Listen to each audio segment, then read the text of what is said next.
Imagine the horror of losing a loved one without warning, and the pain of wondering whether justice will ever be served. These are the stories of three families, forever marked by tragedy. Today, we will dive into the disturbing cases of Angie Hman, Cassidy Center, and Andis Cosby cases that haunted communities, stumped investigators, and, in the end, were solved through persistence, advancements in technology, and a few strokes of luck.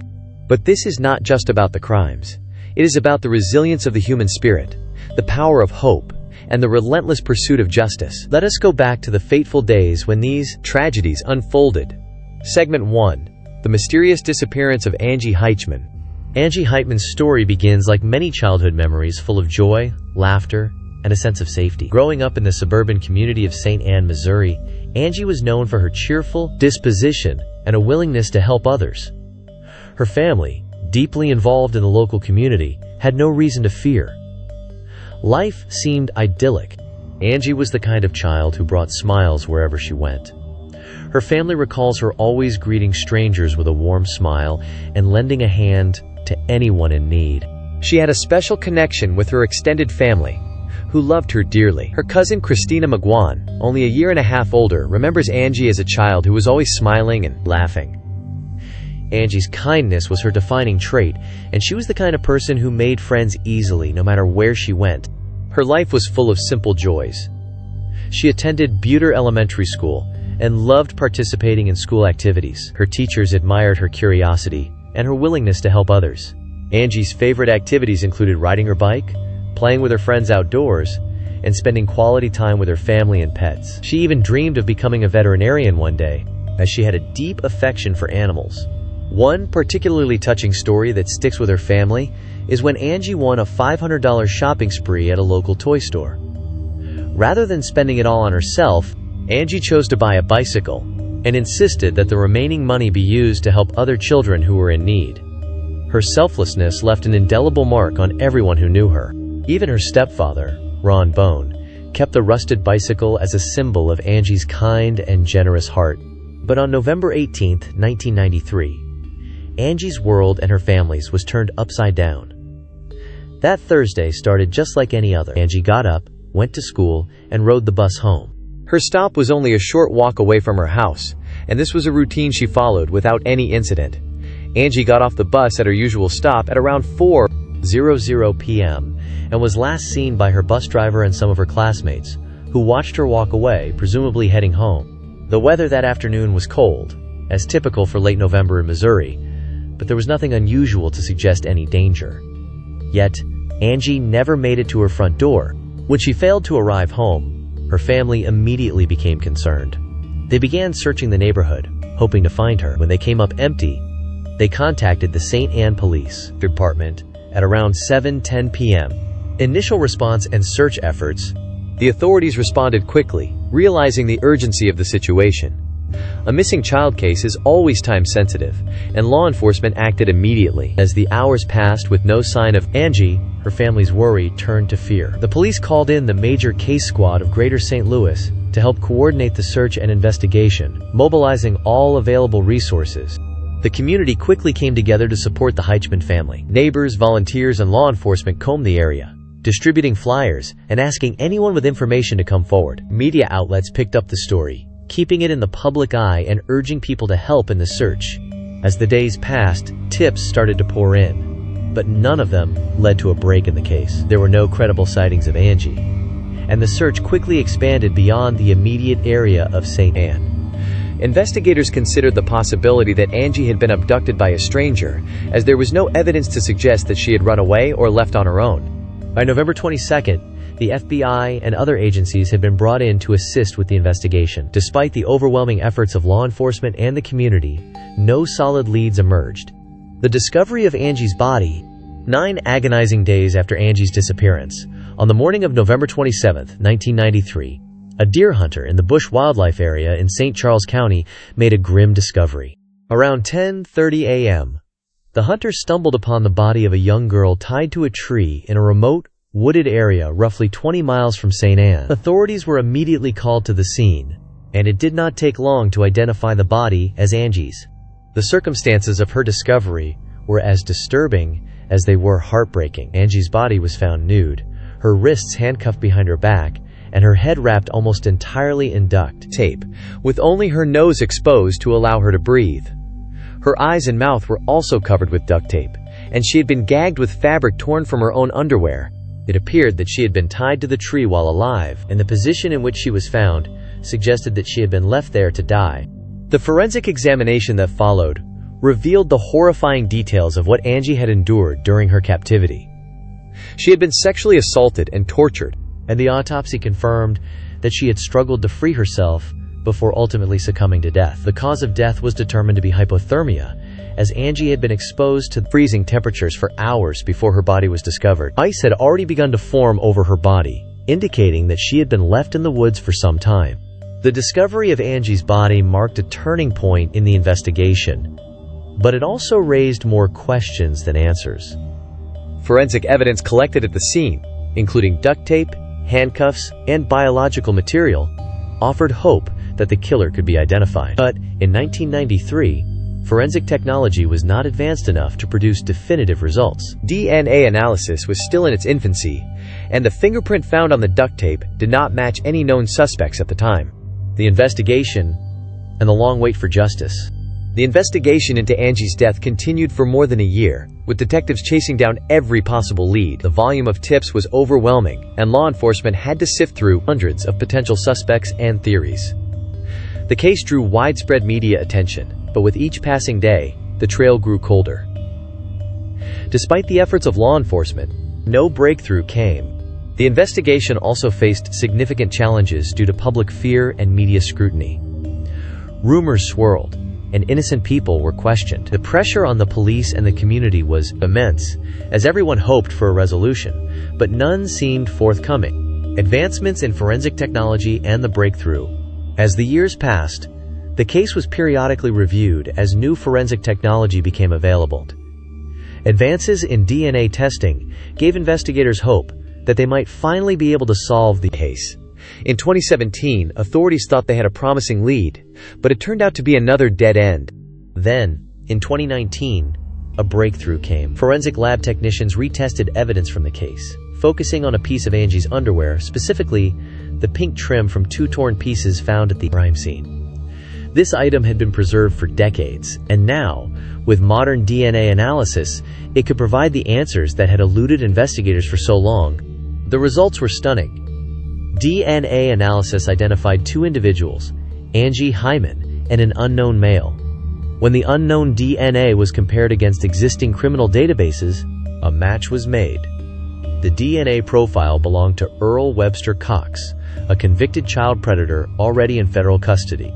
Earl Cox, a man with a long history of violent crimes against children, had been living just a quarter mile from where Angie was abducted. His past was filled with disturbing incidents, including multiple sex offenses and a history of abusing young girls. He had been investigated in the late 1980s for the sexual abuse of two girls at a park near Buter Elementary School, where Angie attended. When the DNA evidence was matched to Cox in 2019, investigators wasted no time in charging him with the murder of Angie Hman. Part 2. The arrest of Earl Webster Cox and the final justice for Angie.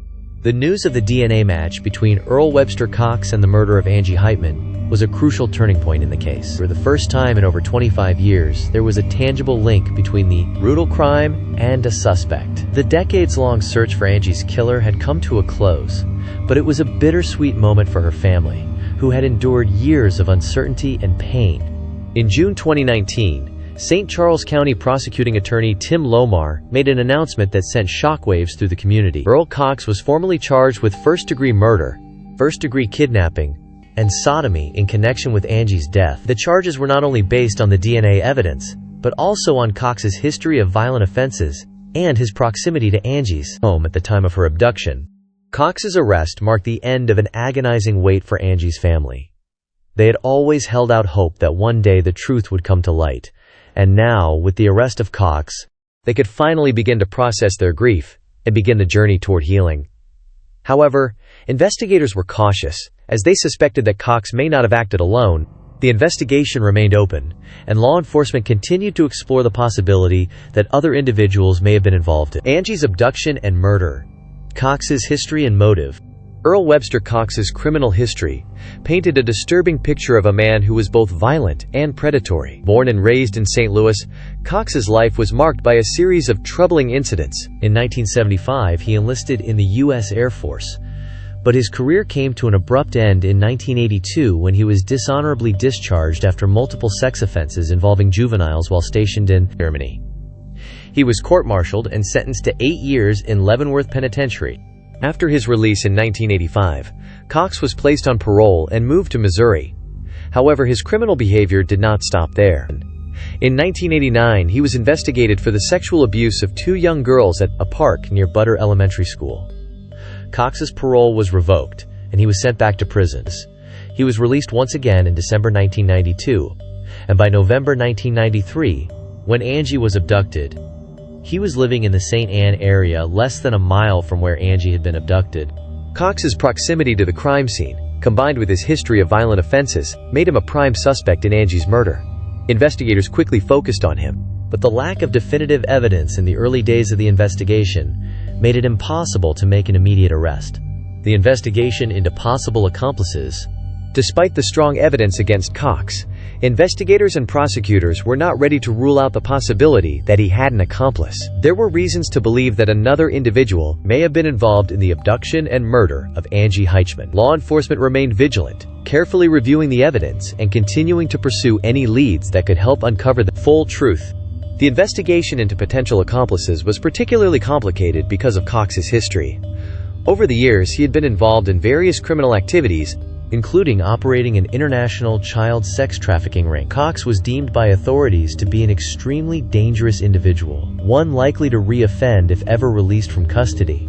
When investigators finally charged Cox in 2019, they were careful to acknowledge that the case was not fully closed. There was still much to be done, and the possibility of new information or leads emerging remained high. Cox's plea and sentencing. After being charged with the murder of Angie Hman, Cox faced trial. The evidence against him was overwhelming, and there was little doubt that he had been responsible for the crime. Faced with the strength of the case, Cox chose to enter a guilty plea. On the day of his plea, Cox was sentenced to life in prison without the possibility of parole. His guilty plea ensured that he would never be released from prison to harm another child. For Angie's family, this was a moment of closure, a small measure of justice after years of heartbreak. Although no amount of punishment could undo the trauma they had suffered, the family was able to find some peace, knowing that Cox would never again have the opportunity to commit such a heinous crime. Angie's legacy and the impact on forensic science. The case of Angie Hman also had a lasting impact on the field of forensic science. It was a testament to the power of forensic evidence and the advancements in DNA technology. In the years following Angie's abduction, DNA testing had become more refined, and the ability to link suspects to crimes had improved exponentially. In fact, it was this cutting-edge DNA analysis that ultimately led to the resolution of Angie's case. After more than 2 decades of uncertainty, the use of DNA evidence in cold cases has since become a standard practice for law enforcement agencies around the world. The Angie Hman case helped to raise awareness of the importance of preserving evidence and investing in forensic technology, even when initial leads fail to produce results. It underscored the idea that justice, although sometimes delayed, can and will be served if the evidence is preserved and the pursuit of truth remains unwavering. While Angie's family could never fully heal from the loss of their beloved daughter, they were able to find comfort in knowing that justice had been done. The case provided a sense of closure, not only for the family but also for the community that had rallied behind them throughout the years. Part 3. The heartbreaking case of Cassidy Center. The case of Cassidy Center is another heart-wrenching tragedy that shook the St. Louis area. Cassidy, a bright and energetic young girl, was just 9 years old when she went missing on December 1, 1993. A beloved daughter, granddaughter, and friend, she was known for her curiosity, creativity, and kind spirit. To her family and friends, Cassidy was the picture of innocence, a child who loved to draw, ride her bike, and participate in local activities like Girl Scouts and sports. Cassidy lived with her mother, Rhonda, in a quiet, suburban neighborhood in Hazelwood, Missouri, just outside of St. Louis. Their home was warm, filled with love and laughter, and Cassidy felt safe in her community. On the day she disappeared, nothing seemed out of the ordinary. After school, she returned home and briefly visited with Michael Goldbeck, the landlord of the property where she and her mother lived. Michael made sure Cassidy's personal alarm, a small, yellow device that emitted a loud noise in case of danger, was working properly. Cassidy, with her usual carefree nature, reassured Michael that everything was fine before leaving his house at approximately 3:30 p.m. She was walking up Tall Tree Court toward her friend's house on Spring Forest Lane, a short distance from her own home. However, as Cassidy walked away, she could not have known that her life was about to be turned upside down in the most terrifying way. The disappearance and the first clues. As the afternoon passed, and Cassidy failed to arrive at her friend's house, her mother, Rhonda, became concerned. When she called her daughter's friends home, she was told that Cassidy had never arrived. A sense of dread crept over Rhonda as she quickly began to search the neighborhood, calling out for her daughter. Meanwhile, Michael Goldbeck also joined in the search, his worry growing with each passing moment. At the same time, a neighbor of Cassidy's landlord, Mr. and Mrs. Haneke, reported hearing a strange sound coming from their yard. When they investigated, they discovered something that would soon prove to be vital evidence. Cassidy's personal alarm was still buzzing, lying on the ground near their property line. It was the first sign that something had gone horribly wrong. Soon after, Rhonda was notified about the discovery of the alarm. She quickly realized the gravity of the situation and contacted the police. Law enforcement responded immediately, launching an investigation and beginning a search effort that would span days. The community, still reeling from the recent tragedy involving Angie Hman, rallied together once again to support the Center family. Volunteers combed through nearby neighborhoods, checking with local businesses and talking to residents, hoping for any sign of Cassidy. However, despite the intensive efforts to find her, there were no credible sightings or leads. Days passed, and fear and uncertainty gripped the town. Rhonda, devastated and desperate for answers, had to confront the painful possibility that her daughter might not come home. The discovery of Cassidy's body. On December 9, 1993, 8 days after Cassidy went missing, the search came to a heartbreaking conclusion. Two individuals walking through an alley in St. Louis made a grim discovery: a body wrapped in 2 bed comforters and a pink curtain. The body was later identified as Cassidy Center.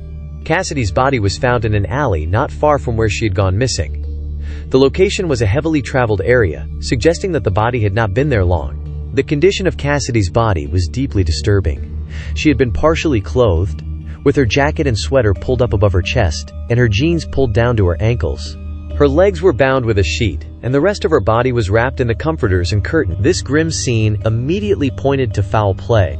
At first glance, the circumstances of Cassidy's death seemed eerily similar to those of Angie Hman, and law enforcement quickly began to wonder whether the same person could be responsible for both murders. However, the investigation into Cassidy's case soon revealed the shocking details of the crime, which were far more disturbing than anyone could have imagined. The autopsy and forensic evidence. The autopsy revealed that Cassidy had suffered significant injuries, including multiple skull fractures and abrasions to her scalp. The force of the blows indicated that Cassidy had been alive when she was struck, and the distribution of the injuries showed that she had been brutally attacked in an attempt to subdue her. Her death was caused by at least 5 blows to the head, and the medical examiner determined that she had likely lived for less than an hour after the assault. The condition of Cassidy's body also provided important forensic clues. There was evidence of both blunt force trauma and strangulation, and the distribution of bruises across her body pointed to a violent struggle. Most notably, the decomposition in the upper portion of her body suggested that she had been dead for several days before her body was discovered. Forensic experts soon turned their attention to the crime scene for further clues. Tire tracks found at the location where Cassidy's body was dumped matched the distinctive pattern of a Goodyear workhorse light truck tire. This clue would eventually lead to a breakthrough in the case. The search for the killer and the breakthrough. Investigators soon learned that a U-Haul truck had been rented by a man named Thomas Brooks Jr. on December 8, the day before Cassidy's body was found. The truck, which had been rented from a local company in Hazelwood, was linked to the crime scene after police discovered the matching tire tracks. As the investigation unfolded, police traced the truck's movements and discovered that Brooks had a connection to the area where Cassidy's body was found. A neighbor of Brooks's sister, Cassandra Quinn, reported seeing a U-Haul truck backing out of the driveway on December 8. This sighting was later corroborated by additional evidence, which pointed to Brooks as a key suspect. Further investigation revealed that items found at the crime scene, including the comforters and curtain wrapped around Cassidy's body, had been left behind by a previous tenant of Cassandra Quinn's home. DNA testing of fibers collected from the crime scene matched those found in the residence, further linking Brooks to the crime. On February 3, 1994, Thomas Brooks Jr. was arrested and charged with first-degree murder, kidnapping, and attempted rape. His arrest sent shockwaves through the community, as they had hoped for a quick resolution to the case. But the details of the crime, particularly Brooks's disturbing confession, would prove even more unsettling than anyone could have imagined. Brooks's confession and the trial. Initially, Brooks denied any involvement in Cassidy's death, but after further questioning, he began to change his story multiple times. Eventually, he confessed to the crime in a chilling statement. According to Brooks, he had been at his sister's house when he saw Cassidy walking in the yard. Cassidy asked if his nephews were home, and Brooks seized the opportunity to grab her by the hand and drag her into the basement. Cassidy screamed and tried to escape, but Brooks subdued her. He struck her multiple times with a bed slat, a piece of furniture found in his sister's basement. After Cassidy collapsed, Brooks covered her body with bedding and drapery, then left to go to work the next day. His sister, Cassandra, later pressured him to remove the body from the house, and he did so, loading it into the U-Haul truck and driving it to the alley where it was discovered. The details of Brooks's confession were horrifying, and the evidence against him was overwhelming.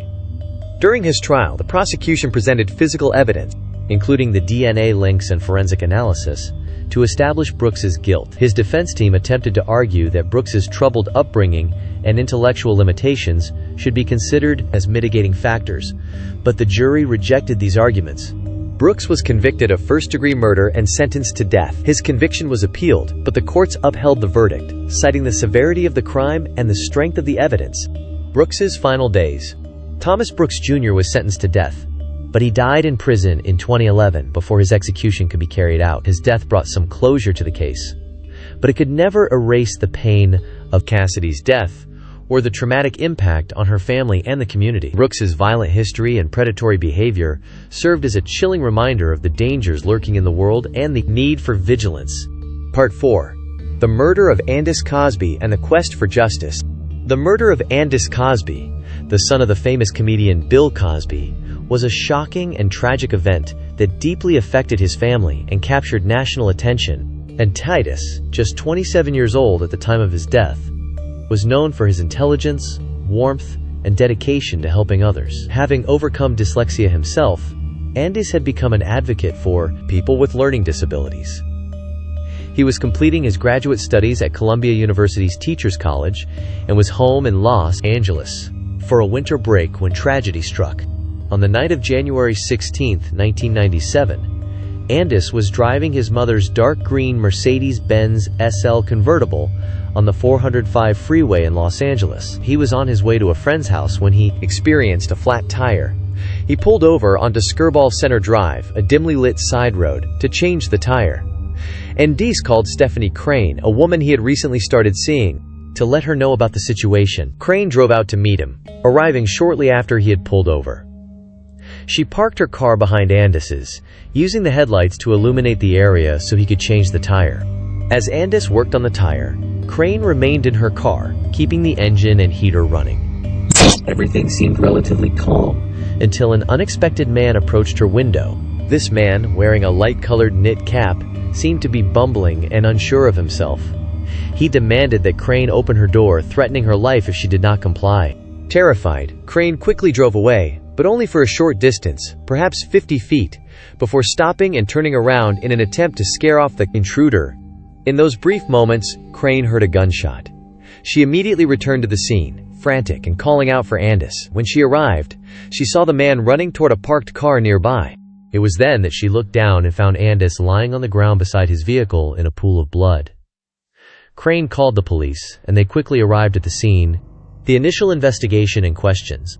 At first glance, the police believed that Andis's death was a robbery gone wrong. His wallet was still in his possession, and his Rolex watch remained on his wrist. This suggested that the killer may have been interrupted or fled in haste. But the scene raised questions. Why had the killer left Andis's valuables behind? Was it a random act? Or was there a deeper motive at play? Forensic analysis of the crime scene revealed additional details that would prove crucial in solving the case. Gunpowder residue on the left side of Andis's face indicated that he had been shot at close range. His body showed signs of post-mortem violence, with a split but unswollen lip, suggesting that he had been struck in the mouth after he had already died. These details pointed to the possibility that the crime was not simply a botched robbery, but a violent and deliberate act. Stephanie Crane, who had witnessed the event, described the assailant as a slender white man between the ages of 25 and 35. This description helped investigators narrow down the pool of suspects, but there was still much to uncover. The initial investigation faced several challenges. Law enforcement considered whether the flat tire was intentionally sabotaged in order to lure Andis to the vulnerable location. They examined the tire for any signs of tampering, but this avenue did not yield immediate results. The investigation stalled, and law enforcement had to rely on the public's assistance to move forward. The case became a high-profile one, drawing extensive media coverage and generating hundreds of tips. However, many of these tips proved to be false leads, and the police were left with few concrete suspects. The breakthrough, a crucial tip, and the arrest of Mikhail Marsev. As the investigation struggled to make progress, a breakthrough came in the form of a phone call that would change everything. The caller, who had information that had not been made public, provided crucial details about the murder. The tipster correctly identified the caliber of the gun used in the killing, a Sega .38 caliber revolver, something that had not been widely reported by the press. The caller also revealed that he had overheard a man talking about killing a black guy, a chilling detail that matched the circumstances of Andis's murder. The tipster, later identified as Christopher So, was a former acquaintance of a man named Mikhail Marsev. Marsev, a Ukrainian immigrant, had come to the United States with his mother in 1989. So Glay's information led investigators to focus on Marsev, and they quickly linked him to the crime. Marsev was a 19-year-old man who had a criminal record, including previous arrests related to drug possession. He lived in North Hollywood and worked at a local pottery shop. Marsev's connection to the crime scene became clearer as police continued to investigate. So's tip helped lead police to a wooded area near the murder scene, where they recovered the .38 caliber revolver used in the killing. Ballistics tests confirmed that the gun was the one used to kill Andis Cosby, and forensic analysis revealed that a hair found in the knitted cap worn by the suspect was linked to Marsev. Marsev was arrested on March 12, 1997, nearly 2 months after Andis's murder. Police took him into custody without incident, and investigators were able to gather more evidence linking him to the crime. Marsev's arrest was the result of a combination of diligent police work, forensic analysis, and the crucial tip from Christopher So. The trial of Mikhail Marsev. Marsev's trial began in the summer of 1997. Prosecutors presented a strong case, including witness testimony, forensic evidence, and Marsev's own admissions. So testified that he had overheard Marsev talking about killing Andis, and expressed his concerns about Marsev's involvement in the crime. Additional witnesses provided details about Marsev's behavior in the days following the murder, including his frantic search for the weapon, and his admission that he had killed Andis. The prosecution also presented a series of confessions from Marsev, including one in which he admitted to the killing in a letter to an acquaintance. In the letter, Marsev stated, "I killed a N-word. It is big. It is all over the news." The letter served as a key piece of evidence in the case, cementing Marsev's guilt. During the trial, Marsev's defense team attempted to cast doubt on the investigation, claiming that the police had mishandled evidence and that the lineup had been rigged. They also suggested that Marsev had been coerced into confessing. However, the jury was not swayed by these arguments. The evidence against Marsev was overwhelming, and the jury found him guilty of first-degree murder and attempted robbery. Marsev was indicted on charges of murder and attempted robbery, with the special circumstance of murder committed during an attempted robbery. This made him eligible for the death penalty under California law, though prosecutors ultimately chose not to seek the death penalty. Instead, Marsev was sentenced to life in prison without the possibility of parole, plus an additional 10 years for using a firearm during the commission of the crime. The aftermath and Marsev's confession. After his conviction, Marsev continued to appeal his case, but his efforts to have the verdict overturned were unsuccessful. In 2001, after years of legal battles, Marsev wrote a letter to California Deputy Attorney General Kyle Brody, in which he confessed to the murder. In the letter, he expressed remorse for his actions and apologized to the Cosby family, stating that he wanted to do the right thing and atone for his crime. "I am guilty," Marsev wrote. "I want to do the right thing more than anything. I want to apologize to the victim's family. It is my duty as a Christian, and it is the least I can do after the great wickedness for which I am responsible." This letter marked a final moment of accountability for Marsev, though it came too late to undo the pain he had caused. His confession, along with his legal battles, closed the door on any further attempts to appeal his conviction. Marsev remains incarcerated to this day, serving his life sentence without the possibility of parole. Reflections on Justice and Closure.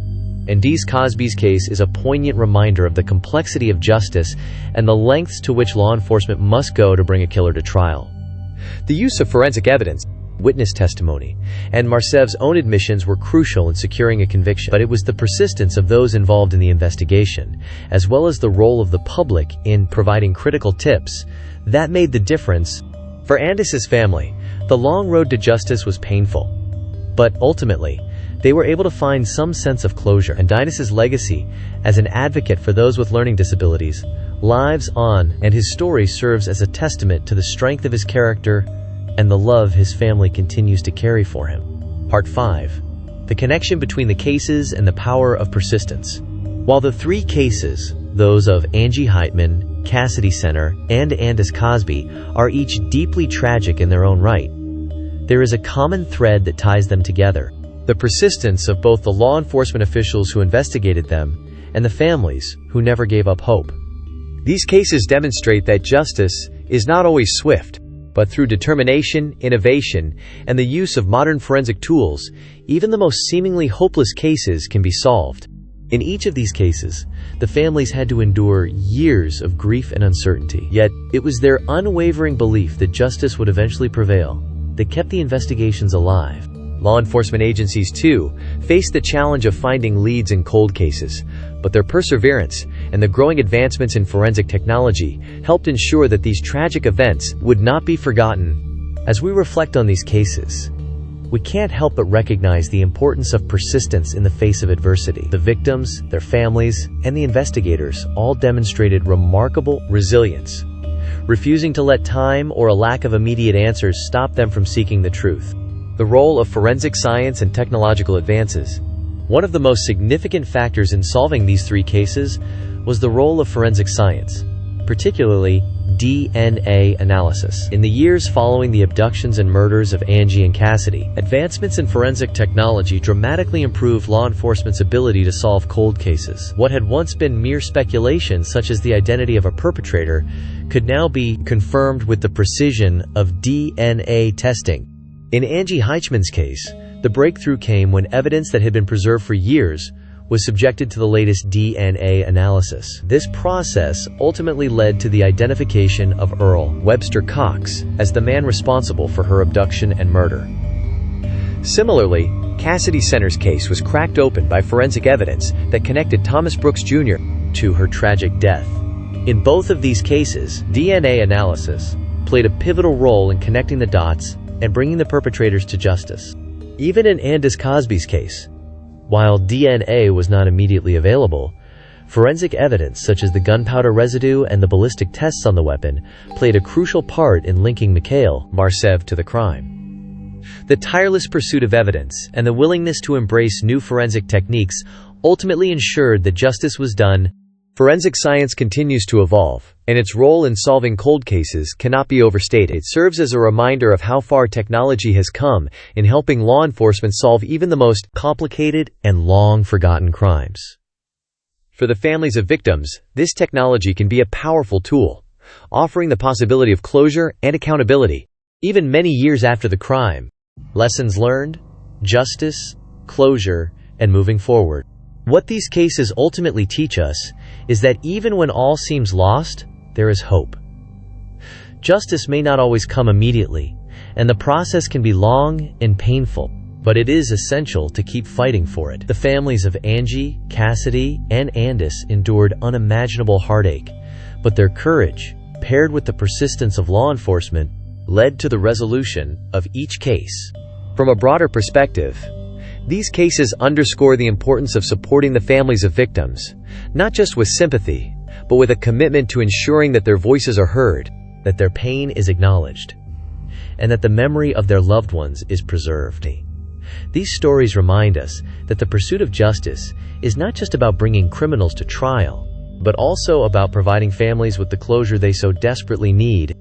For law enforcement, these cases highlight the need for patience, persistence, and innovation. While the technology of the past may have been limited, the detectives and investigators involved never gave up on the hope of solving these cases. They continued to seek out every possible lead, re-examining old evidence and keeping the cases alive, even when it seemed like there was no hope left. Their perseverance proves that no case is ever truly closed until justice is served. The ripple effect on communities. These cases also serve as a sobering reminder of the impact that such tragedies have on the wider community. When a child goes missing or a young person's life is violently taken, it sends ripples of fear and concern throughout the community. Angie's disappearance, Cassidy's murder, and Andis's tragic death caused waves of anxiety among the residents of St. Louis, Hazelwood, and Los Angeles. Communities were left wondering who could be behind these heinous acts, and whether they, too, could become victims. In the aftermath, however, these communities also demonstrated remarkable resilience. Neighbors came together to search for missing children, supported grieving families, and provided tips to investigators. The sense of collective responsibility, the desire to protect the community and seek justice for those wronged, was evident in the actions of those who rallied together during the investigations. One of the most heartening aspects of these cases was the way in which the community united to offer support, even after the resolutions were reached. The strength of community ties was a force that helped both the families and law enforcement move forward. These tragedies also highlighted the importance of community awareness, as the individuals who provided vital information to investigators made it clear that the collective effort of concerned citizens can help solve crimes. The importance of remembering the victims. At the core of these stories is the undeniable truth that every victim deserves to be remembered, and every family deserves justice. For Angie Hman, Cassidy Center, and Andis Cosby, their stories have not been forgotten. Their legacies continue to resonate, and their families' unwavering pursuit of justice ensures that their names will live on. Each of these cases serves as a reminder that while tragedies may occur, it is the response to those tragedies that defines us as a society. By keeping these stories alive, we honor the victims and ensure that their suffering was not in vain. Justice may come slowly, but it will come if we continue to demand it, no matter how much time passes. Conclusion: the power of hope and justice.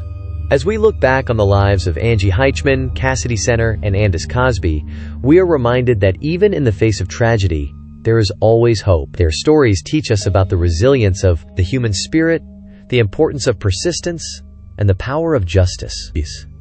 These three families, though forever marked by loss, were able to find closure through the dedication of law enforcement, the persistence of forensic science, and the strength of the community around them. Ultimately, the most powerful takeaway from these cases is the reminder that no matter how dark the road may seem, justice can still be achieved. For the families of Angie, Cassidy, and Andis, their journeys toward justice were long and painful, but they showed the world that persistence, hope, and the pursuit of truth can never be extinguished. Final thoughts. The resolution of these cases serves as a beacon of hope for all those who are still seeking answers. To those who may be living through their own personal tragedies, these stories stand as proof that justice can be achieved, even when it feels elusive. For the families of Angie, Cassidy, and Andis, their suffering has not been forgotten, and their legacy lives on as a testament to the strength of the human spirit and the importance of justice. Part 6. The continued fight for justice and the evolution of law enforcement.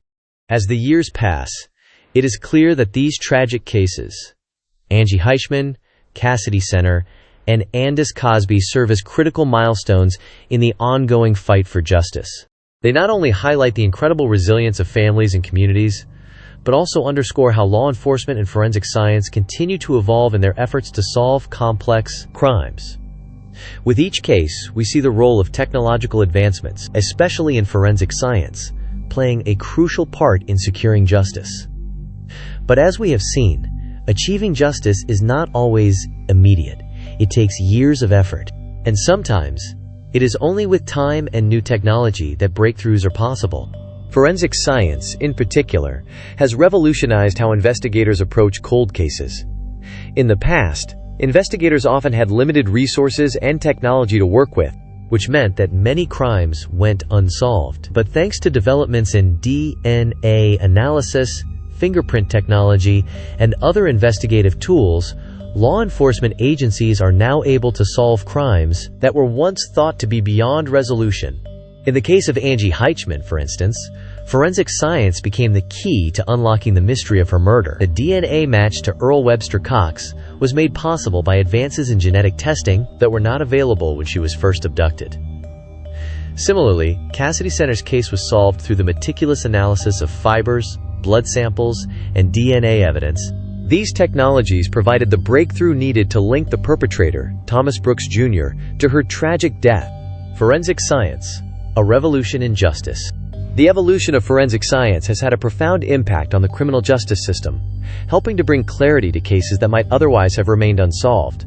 Forensic scientists are constantly refining their techniques, allowing them to gather increasingly accurate and detailed evidence from crime scenes. This revolution has given investigators the tools they need to reopen cold cases and find closure for families who have been waiting for justice for years. In Andis Cosby's case, the advances in forensic science allowed investigators to uncover vital pieces of evidence, while Marcev's arrest was not immediately connected to the scene through DNA. Ballistic testing, gunpowder residue, and hair analysis eventually revealed the truth. Forensic evidence also played a crucial role in corroborating witness testimonies, such as Christopher So's account of Marcev's admission to the crime. These breakthroughs would not have been possible without the continuous advancements in forensic techniques. The impact of forensic science has also changed the way that police approach investigations. In the past, cases often relied heavily on eyewitness accounts and circumstantial evidence, which could lead to unreliable conclusions. Today, investigators can rely on hard evidence, such as DNA and digital footprints, that is far less prone to manipulation or error. This shift in investigative techniques has not only solved cold cases, but has also brought attention to the importance of preserving evidence, even when it seems unlikely to lead anywhere. Public engagement, the role of the community in crime solving. While law enforcement and forensic science are instrumental in solving crimes, public engagement also plays a critical role in the investigative process. In each of the cases we have explored, the community's involvement was vital in moving the investigation forward. Whether through the circulation of flyers, the distribution of information to the media, or the provision of anonymous tips, the community's support is indispensable in solving criminal cases. For Angie Hman's family, the community's response was immediate. Volunteers rallied together to search the neighborhood, and local media outlets kept the story in the public eye. This broad public engagement created a sense of urgency and visibility around the case, which in turn helped keep the pressure on law enforcement to keep working toward a solution. Similarly, in Cassidy Center's case, the neighborhood rallied to help search for the young girl when she went missing. The discovery of her personal alarm near the Haneke's yard was a clue that helped law enforcement understand that something was terribly wrong.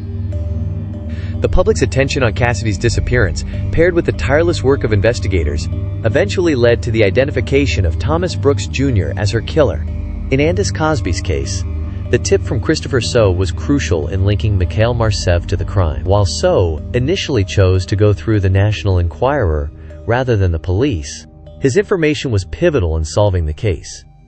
His tip led investigators directly to Marcev and ultimately led to his arrest. These cases illustrate the importance of public involvement in solving crimes. Even though law enforcement is the primary entity responsible for solving crimes, the role of the public through tips, awareness, and activism cannot be underestimated. Communities that are proactive in their support of investigations can make a world of difference for the families of victims. The continuing struggle, keeping cold cases alive. Despite the advances in forensic technology and the support of the community, not all cases can be solved immediately. Cold cases, like those of Angie, Cassidy, and Andis, remind us that justice sometimes takes time. In some instances, evidence may not be available when the crime is initially committed, and it may take years or even decades for technology to advance to the point where a case can be solved. For families waiting for closure, this can be an incredibly painful reality. The uncertainty of not knowing what happened to their loved ones or who is responsible for their deaths can leave emotional scars that last a lifetime. Yet, as we have seen in these cases, justice is not always a matter of time. It is a matter of persistence. The families of Angie, Cassidy, and Andis never gave up hope that the truth would eventually emerge. Their determination, combined with the tireless efforts of law enforcement, led to the resolution of each case. Forensic science and public support played a crucial role, but it was the perseverance of everyone involved in the investigations that made these cases solvable. As we continue to see advancements in forensic science, we can hope that other cold cases, whether from years ago or just a few months past, will eventually be solved. Each case solved provides hope to those who are still seeking answers. It also serves as a reminder that justice, while sometimes delayed, is always worth pursuing. The emotional impact on families and communities. For the families of victims like Angie Hman, Cassidy Center, and Andis Cosby, the emotional toll of their tragic losses is immeasurable. The long wait for answers, the constant questioning of what happened, and the fear that justice may never come are burdens that no one should have to bear. Yet, through their perseverance, these families found the strength to keep pushing forward in the face of heartache. The impact of these cases extended far beyond the immediate families of the victims. Communities were affected, as they were left to grapple with the fear and uncertainty that come when a loved one is taken too soon. The emotional and psychological effects ripple through neighborhoods, leaving behind a legacy of trauma, hope, and resilience. However, the resolution of these cases also serves as a reminder that the collective strength of a community can play a pivotal role in overcoming tragedy. By coming together in the search for justice, communities can heal and grow stronger, even in the face of great loss. The legacy of Angie, Cassidy, and Andis, lessons in strength and resilience. In the years since their deaths, the legacies of Angie Hman, Cassidy Center, and Andis Cosby have continued to inspire those who knew them. Their stories are not just ones of loss, but also of the incredible strength that each family exhibited in their quest for justice. They exemplify the power of resilience in the face of unimaginable pain. For the families of these victims, their loved ones will never be forgotten. Their memories will live on, not only in the stories of their tragic deaths, but also in the lessons learned from their cases, the importance of persistence, the role of forensic science, and the undeniable value of community support. These cases stand as a testament to the idea that justice can prevail, no matter how long it takes or how difficult the journey may be. Part 7. Moving forward. Justice for future victims. As we reflect on the disturbing cases of Angie Hman, Cassidy Center, and Andis Cosby, we are not only left with a profound sense of sadness for the families who lost their loved ones, but also deep appreciation for the progress that has been made in criminal justice and forensic science. The resolution of these cases provides valuable lessons in perseverance, the importance of forensic advancements, and the critical role of the community in supporting investigations. But perhaps the most important takeaway is that justice for victims should never be an afterthought. It must be pursued relentlessly, regardless of how long it takes.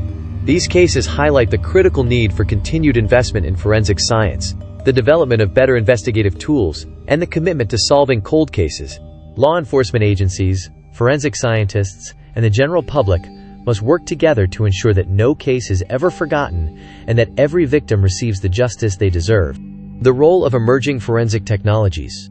Looking ahead, one of the most promising areas of advancement is in the field of emerging forensic technologies. While DNA analysis has already revolutionized the way investigators solve crimes, new techniques are constantly being developed to provide even greater clarity in criminal investigations. For example, new methods for analyzing trace evidence, such as fibers, hair, and even clothing, are enabling forensic scientists to extract more information from smaller samples. Digital forensics, too, is a rapidly growing field. The increasing use of smartphones, social media, and GPS technology has created new avenues for law enforcement to track suspects and gather evidence, even in cases that occurred many years ago. Additionally, advancements in forensic anthropology, which involves the identification of human remains, are helping to solve cold cases where victims' identities were previously unknown.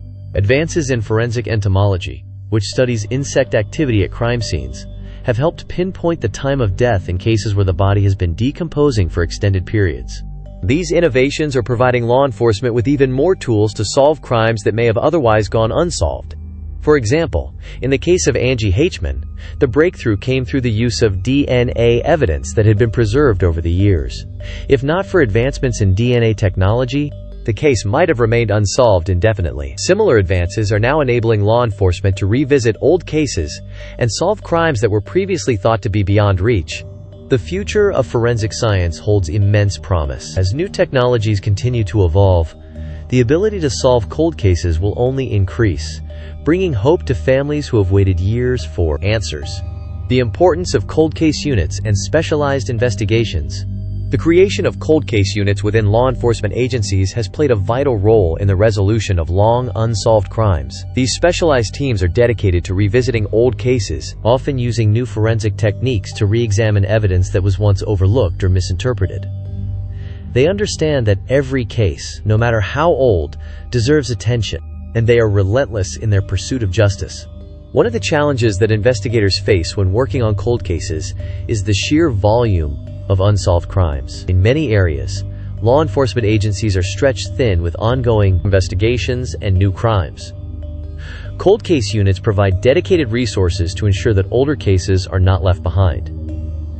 These units can re-examine physical evidence, re-interview witnesses, and utilize advancements in technology that were not available during the initial investigation. Furthermore, cold case investigators often bring a fresh perspective to cases that may have gone stale over time. They are not bound by the assumptions or limitations of previous investigations, and they can approach the case with an open mind, reinterpreting old evidence in light of new developments in forensic science. In the case of Angie Hman, it was a cold case unit that was able to revisit the old evidence, identify new leads, and eventually bring her killer to justice. Similarly, Cassidy Center's case was solved by the dedicated efforts of investigators who worked tirelessly to connect the dots and identify the person responsible for her death.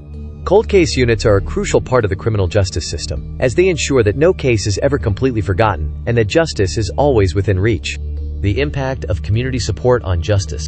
While forensic science and law enforcement are essential in solving crimes, it is the support of the community that often makes the difference in bringing a case to closure. The efforts of friends, neighbors, and even strangers who step forward to provide tips, raise awareness, or organize search efforts are indispensable in solving crimes. In the cases of Angie, Cassidy, and Andis, the support from their communities played a significant role in keeping the investigations alive. From distributing flyers to organizing search parties, the people of St. Anne, Hazelwood, and Los Angeles showed that they were determined to help bring justice to the victims and their families. But community support does not just end with physical searches or the distribution of information. Public engagement through social media platforms has also become a powerful tool in raising awareness about unsolved cases. For example, cases that once had limited media coverage are now being shared across platforms like Facebook, Twitter, and Instagram, where users can quickly spread information to a wide audience. This has led to a renewed sense of urgency and has helped law enforcement generate new leads from people who might have otherwise remained unaware of the case. Preventing future tragedies, education, and awareness. One of the most important steps in moving forward as a society is ensuring that future tragedies can be prevented. While it is impossible to fully eliminate the risk of crime, there are steps we can take to reduce its occurrence and protect vulnerable individuals. Education and awareness are two key components in preventing future tragedies from occurring. For families, schools, and communities, it is crucial to teach children and young adults about safety and the importance of being aware of their surroundings. Children like Angie Hman and Cassidy Center, who were taken so suddenly, were simply going about their daily lives when tragedy struck. By teaching children about personal safety, digital security, and how to recognize potential dangers, we can help equip them with the tools they need to stay safe. For adults, especially parents, creating a culture of awareness and communication is equally important. Encouraging open conversations about safety and reporting suspicious behavior can prevent many crimes from happening in the first place. Communities must foster an environment where people feel comfortable speaking up and helping each other. Additionally, supporting initiatives that address the root causes of crime, such as mental health support, poverty alleviation, and education, can go a long way in reducing the likelihood of future tragedies. By addressing these systemic issues, we can help reduce the overall rate of violent crime and ensure that future generations grow up in safer, more supportive environments. Conclusion: a commitment to justice and healing. As we look back on the cases of Angie Hman, Cassidy Center, and Andis Cosby, it is clear that the pursuit of justice is an ongoing journey. These cases are not just about bringing criminals to trial, they are about the resilience of families, the unwavering commitment of law enforcement, and the hope that justice will always prevail no matter how long it takes. While the pain of losing a loved one can never fully be healed, the resolution of these cases provides the families of Angie, Cassidy, and Andis with the closure they so desperately needed.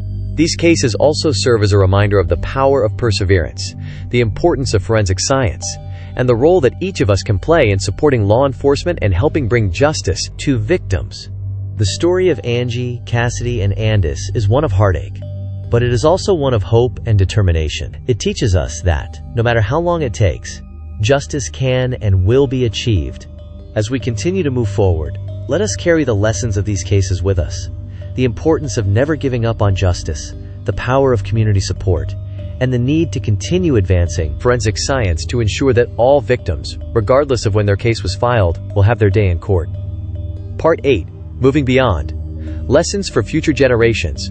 The cases of Angie Hman, Cassidy Center, and Andis Cosby, though tragic, offer profound lessons that extend far beyond the immediate scope of their investigations.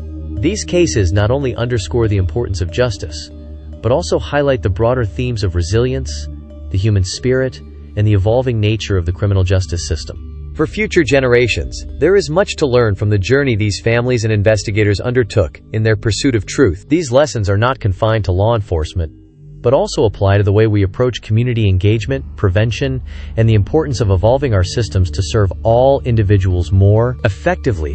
1. The power of resilience and persistence. One of the most significant lessons we can take from these cases is the importance of resilience in the face of adversity. Angie, Cassidy, and Andis' families endured unspeakable grief, and yet they never gave up hope. Their courage, their unwavering belief in justice, and their refusal to allow their loved ones to be forgotten were essential to the eventual resolutions of these cases. This lesson is a powerful one for future generations. Life will undoubtedly bring challenges, some of which may feel insurmountable. However, as these families have shown us, the strength to persist, to keep fighting for what is right, and to hold on to hope, even when answers seem out of reach, is the key to eventually overcoming hardship. It is easy to become discouraged when facing seemingly impossible odds, but this tenacity is precisely what brings closure, healing, and justice. For future generations, the lesson is clear. Persistence in the pursuit of truth, justice, and fairness is not just a noble quality, it is a necessary one. 2. Advancing forensic science, a new era in justice. The breakthroughs in forensic science that played pivotal roles in solving these cases serve as a critical reminder of how essential it is to invest in scientific research and technological development. The ability to extract DNA from long-preserved evidence, to analyze fibers and digital footprints, and to use cutting-edge techniques in criminal investigations is transforming the way we approach law enforcement and justice. Forensic science, particularly DNA testing, has changed the landscape of criminal justice. Where once cases could go unsolved due to the lack of physical evidence, modern forensic tools have allowed investigators to reopen and solve cold cases. In the case of Angie Hman, it was the ability to retest long-preserved evidence with advanced DNA technology that led to the identification of her killer, Earl Webster Cox, years after the crime. Similarly, Cassidy Center's case was solved through the careful analysis of fibers and blood samples that were linked to her killer, Thomas Brooks Jr. As we look toward the future, the continued investment in forensic technology will be crucial in solving crimes and bringing justice to victims. But it is not just about advancing the technology. It is about making these tools accessible to law enforcement agencies, especially smaller departments or those with limited resources. By supporting the ongoing development of forensic science, ensuring its widespread application, we can work to solve even more cold cases and ensure that justice is never out of reach. Future generations must understand the importance of supporting innovation in science, particularly when it comes to the pursuit of justice. The evolution of forensic techniques offers hope for both victims and their families. And as new technologies emerge, so too will the possibilities for solving crimes that were once thought to be impossible to solve. 3. The importance of community engagement and public support. While law enforcement and forensic science are the backbone of criminal investigations, the support and engagement of the community play a crucial role in solving crimes. Angie, Cassidy, and Andis' cases all demonstrate how vital public involvement is in bringing criminals to justice. Whether through providing tips, raising awareness, or participating in searches, the community's efforts can make all the difference in a case. In Angie's case, the local community came together to distribute flyers, search for her, and keep her disappearance in the public eye. Similarly, the discovery of Cassidy's personal alarm near her neighbor's yard provided a key piece of evidence that ultimately helped solve her case. And in Andis Cosby's case, Christopher So's tip to the National Enquirer led directly to the arrest of Mikhail Marsev, the man responsible for Andis' murder. For future generations, this teaches us an important lesson. The role of the public is indispensable in solving crimes. Crime prevention and justice do not solely rely on law enforcement or scientific advancements. They also depend on the active participation of the community. By fostering a culture of vigilance and support, future generations can help create safer communities where crimes are solved quickly and justice is swiftly served. Moreover, we are reminded of the power of collective action. When individuals come together for a common cause, whether it is helping law enforcement solve a case or providing emotional support to grieving families, communities become stronger and more resilient. The lesson here is that the power of a united community can change the course of an investigation and bring justice to victims who would otherwise be forgotten. 4. Strengthening prevention, education, awareness, and safety. In addition to solving crimes, one of the most impactful steps we can take to protect future generations is to focus on crime prevention. Angie, Cassidy, and Andis' cases all involved young victims, and their deaths serve as stark reminders of the importance of safety education, awareness, and protective measures. For children, educating them about personal safety, recognizing dangerous situations, and knowing how to seek help when necessary is crucial. These lessons not only empower children but also give parents and guardians the tools to protect their children. School programs that focus on safety awareness, digital literacy, and emergency protocols can help prevent crimes and teach children how to protect themselves in a variety of situations. For adults and parents, it is essential to foster a culture of awareness in which safety is prioritized and communication is open. By creating safe environments for children and encouraging vigilance in daily life, families and communities can reduce the likelihood of crimes occurring in the first place. Additionally, encouraging the reporting of suspicious behavior and providing support to victims of crime can help prevent future tragedies. The tragedies of Angie, Cassidy, and Andis can inspire future generations to take a proactive approach to safety. They show us that by raising awareness and taking action, we can prevent similar incidents and help protect vulnerable individuals from becoming victims of violent crime. 5. The need for continued advocacy and legal reform. While much has been achieved in the pursuit of justice, there is always room for improvement in the criminal justice system. These cases remind us of the importance of continuing to advocate for legal reform that strengthens victims' rights, ensures fair trials, and addresses systemic issues within law enforcement. For example, while advances in forensic science have made significant strides, not all regions or law enforcement agencies have equal access to these resources. Ensuring that every police department, regardless of size or location, has access to the tools they need to investigate crimes is a vital step in the fight for justice. Furthermore, ongoing education and training for law enforcement officers on the latest investigative techniques and forensic methods will be critical in solving more cases and preventing miscarriages of justice. For future generations, the lesson here is that justice is an evolving process. The work of advocates, lawmakers, and citizens is necessary to create a more equitable and effective criminal justice system. While we have made significant strides, there is always more to be done to ensure that justice is accessible to all. Conclusion: carrying the torch for future generations. As we close the chapter on the cases of Angie Hman, Cassidy Center, and Andis Cosby, it is important to remember that their stories are not just about the loss of young lives, but also about the pursuit of justice, resilience, and the power of community. The lessons learned from these cases are not confined to the past. They are timeless lessons that can guide future generations toward a safer, more just society. The fight for justice is an ongoing journey. And as long as we continue to remember the victims, invest in new technologies, support our communities, and work toward prevention, we will be ensuring that their legacies endure. We must carry the torch for those who came before us, ensuring that their stories are not forgotten, and that future generations will be empowered to build a better, safer world for all. As we move forward, let us keep these lessons close to our hearts. Justice is achievable, resilience is powerful, and the fight for truth and fairness is worth every effort.